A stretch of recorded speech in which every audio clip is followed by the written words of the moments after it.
की पेशंट हा डे 1 किंवा 2 पासून इंडिपेंडेंट झाला पाहिजे. वा.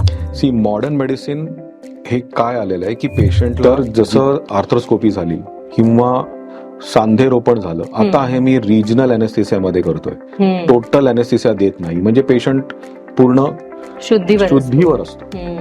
शुद्धीवर असला हा शब्द ऐकूनच रिलेटिव्ह शांत होऊन जातात. दुसरं एक्सपिरियन्स, आणि एकेका पेशंटला जवळपास माझी टीम त्या प्रक्रियेच्या आधी जेव्हा भेटायला येतात 40 मिनिटं ते 1 तास डिस्कशन असतं की काय प्लॅन आहे, त्याचं ओव्हरऑल संकलन कसं होणार आहे, आणि मिनिमम रिलेटिव्हचा नंतर इंटरफिअरन्स व्हावा अशी शस्त्रक्रिया केली जाते की पेशंट हा डे 1 किंवा 2 पासून इंडिपेंडेंट झाला पाहिजे.